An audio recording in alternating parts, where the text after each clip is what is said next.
درخت پر اوقات سے زیادہ پھل لگ جائیں تو اس کی ڈالیاں ٹوٹنا شروع ہو جاتی ہیں۔ انسان کو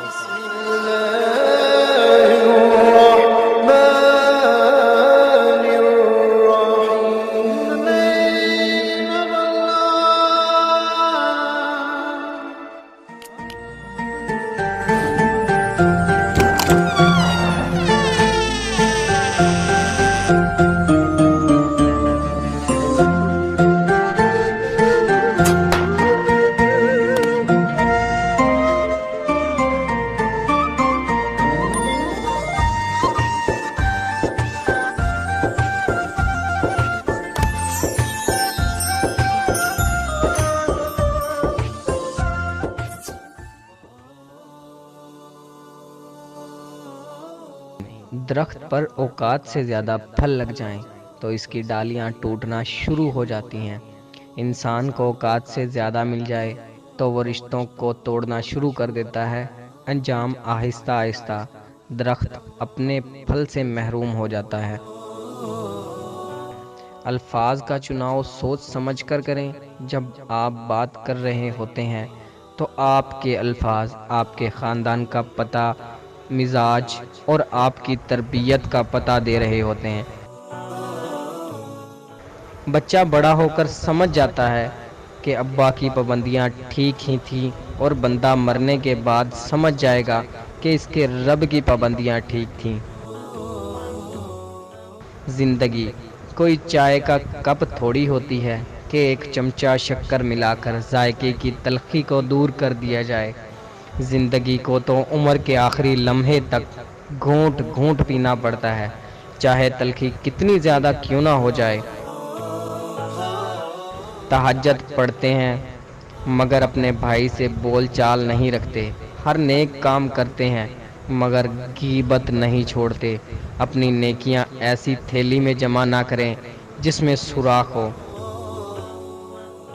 منہ پر بولنے والے بھی برداشت کی آخری حد تک پہنچ کر بولتے ہیں۔ رویوں کا شدید رد عمل انہیں بولنے پر مجبور کر دیتا ہے۔ لہجوں کی تلخی ان کی اپنی پیدا کردہ نہیں ہوتی، بلکہ اس کے پیچھے نفرتوں کی انتہا ہوتی ہے۔ اگر تمہیں ایک دوسرے کے اعمال کا پتہ چل جائے تو تم ایک دوسرے کو دفن بھی نہ کرو۔ اللہ نے تمہارے عیب چھپا رکھے ہیں، اس پر شکر ادا کرو۔ کچھ لوگ اپنے لیے ساری رات جنت کی دعائیں مانگتے ہیں، لیکن دوستوں کی زندگی انہوں نے جہنم بنائی ہوتی ہے۔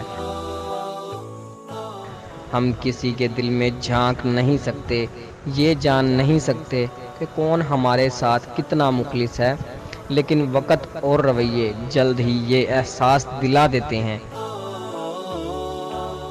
اپنی طرف سے بھرپور کوشش کیجیے، سخت محنت کیجیے، طریقہ صحیح اور جائز اختیار کیجیے، دعا کیجیے، پر امید رکھیے اور نتیجہ اللہ تعالیٰ پر چھوڑ دیجیے۔ زبان دراز لوگوں سے ڈرنے کا کوئی فائدہ نہیں، وہ تو شور ڈال کر اپنی بھڑاس نکال لیتے ہیں، لیکن ڈرو ان لوگوں سے جو سہ جاتے ہیں، کیونکہ وہ معاملہ اللہ کے سپرد کر دیتے ہیں۔ جہاں ناانصافی کی گنجائش نہیں ہوتی وہاں دیر ہے اندھیر کبھی نہیں۔ اگر آپ سوچ رہے ہیں کہ ہر چیز آپ کے ہاتھوں سے نکل رہی ہے اور حالات آپ کے موافق نہیں ہیں، تو ایک دفعہ اس درخت کے بارے میں ضرور سوچنا جو ایک ایک کر کے اپنے تمام پتے کھو دیتا ہے، لیکن پھر بھی کھڑا رہتا ہے اس امید پر کہ بہار کے دن آئیں گے۔ مجھے اتنا عجیب لگتا ہے نا کہ لوگ ہماری زندگی کا ایک صفحہ پڑھ کے ہمارے بارے میں پوری کتاب خود ہی لکھ لیتے ہیں۔ کوئی یہ کیسے سوچ سکتا ہے کہ حساب نہیں ہوگا کہ وہ بخشا جائے گا؟ یاد رہے حساب دینا ہوگا، ایک ایک آہ کا، آنسو کا، تڑپ کا، بے حسی کا اور بے رحمی کا۔ حقوق اللہ کے بعد حقوق العباد کا معاملہ بھی بہت سخت ہے۔